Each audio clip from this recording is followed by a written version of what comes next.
Hello my planner pals, welcome back. Today we've got a little bit of a tutorial. So what I want to talk about is what to do with your leftover sheet. So as you can see here, I've used almost all of these gold boxes. This is the Hustle and Heart book, and one of the things that I've really used in this is all of the gold boxes. As you can see, there are none left at all. So what I want to share is a couple of tips on how you can use these to make your own boxes. So I'm going to rip this out. So what you will end up with is this, like a strip of the outside bleed edge of all of your boxes. So this, there's nothing in between it. There's nothing in the middle. Okay, so what you can do is you can simply take that. So you could trim this if you wanted to around the gold edge, but then you could just take this little gold edge and place it onto your spread, just as it is. Now this is great if you want the lines, the dots, or whatever it is to show underneath your spread. So if you've got lines or dots and you want them to show, that's fantastic. Now, what do you do if you don't want them to show? You do the same thing, except this time, so you take yourself a sheet of sticker paper. Again, you peel up the edge, put it onto your sticker paper, and then got yourself a fresh sticker. Now, I'm going to cut around the edge quickly so that you can see. Again, I could have done that before, didn't have to have the white edge showing here. And then you have a white box with a gold edge. You take your sticker paper backing off. This is probably the trickiest bit, is getting the sticker paper backing off. And then you have a box with a white background. So you could take your rounded corner boxes, your rectangle boxes. You could do your circles if you wanted to do circles. You could take any of the bleed edge left from any of your sticker books and make double the amount. All that you have to do is either deal with the background underneath it, whether that's grid, whether that's dots, whether that's lined, maybe it's plain, or get yourself some sticker paper. If you don't have sticker paper and you're desperately wanting to try this, what I bet you do have are mailing labels. You can do exactly the same thing with a mailing label. You take your little thing. Now, obviously, if you've only got the tiny mailing labels, then you're kind of stuck. But I can get that on my mailing label,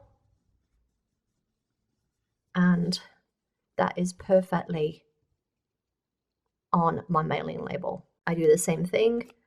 I take it off, I trim it. I personally prefer to trim them off the backing sheet because it's just easier. And again, you've got a sticker box just for the price of a mailing label. Works exactly the same because it's basically sticker paper. So depending on how big you want your stickers, if you've only got the thin ones, then this is probably fine. If you want the bigger ones, you're probably going to have to get sticker paper.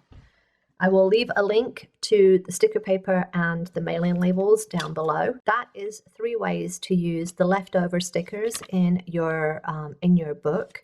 I'm going to show you one more when the stickers are not exactly aligned, just so that you have it. But this expands the life of your colorful boxes books immensely.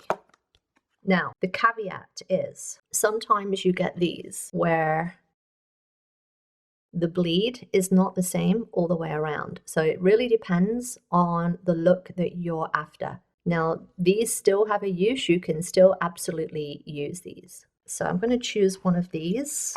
So you see here how the bleed is not the same all the way around. This edge is much thinner and this edge is much thinner than this. Now, maybe that's the look you're going for because it looks kind of like, you know, shadowed almost. That might be a look that you're going for.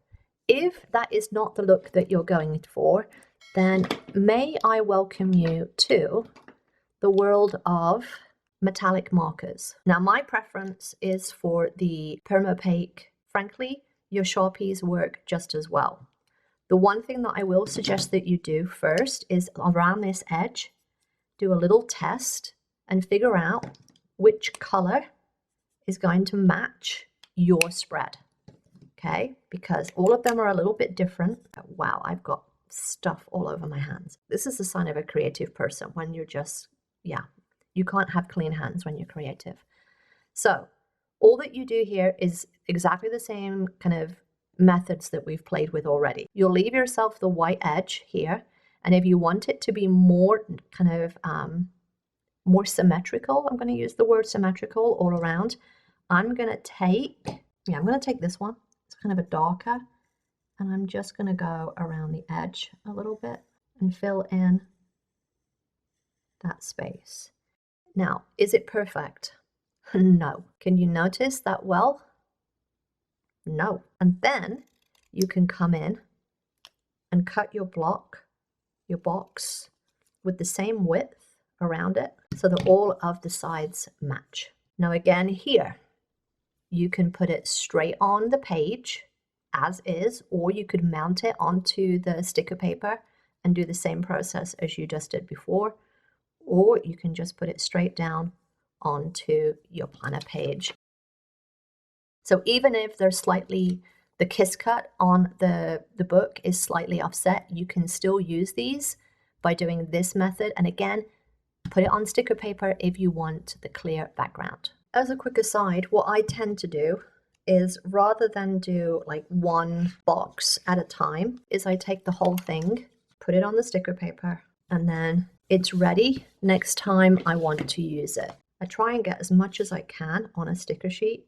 And I will tell you this, if you are fond of circles and numbers and stuff like that, now I have circles and I can put any letter or number that I want in there. So I'm just going to see if I can get these up and put them down on here just so that I don't waste them. These are the ones that I've already done for you guys. I do prefer the white background. So the only thing that you really have to be careful of is like this. So see how this is bowed? So I'm going to see, yeah, sometimes they don't come up and that's fine. Sometimes they don't come up and that's okay. So I'm going to take all of that off because I'm not going to use that because it's bowed. But what I can use is the sticker paper in the middle. So you just have to be careful of how you're putting them down, which is why it's a good idea to use as much of the outside edge of the sheet as you can so that you put a whole sheet down rather than just a little bit at a time. So when you use a full sheet, put them all down on a piece of sticker paper. And even if you make a little mistake like I did here, go around it. You can put one of these thin strips there or something. Don't cut these out until you need them. And then when you need them, they're ready and you can put them into your planner. All right, so I hope this helps. I hope this gives you a little bit of an insight into how you can get a little bit more out of your planner supplies by using sticker paper or even just using a pair of scissors and getting a little bit creative. All right, if this helped, give me a thumbs up. Don't forget to subscribe if you're not already, and I will see you next time, my planner pals. Bye. And if you're wondering how I store these, then I have a ring binder that I put all of my Cricut stuff in, and I just pop them into the front pocket. It's where I keep my spare sticker paper. It's where I keep my little stickers, my little Avery stickers, any that go there. I also have some stickers just here, like the little ones, and I will just pop those in the front there. And that's why I keep them on the full sticker sheet, so that I can use them as and when I need them rather than cutting them up. So yeah, and this is just an old 3-ring binder with all of my kind of stickers and icons and stuff. So yeah, I really need to get a better one than this, but hey, use what you have. So yep, I hope that helps.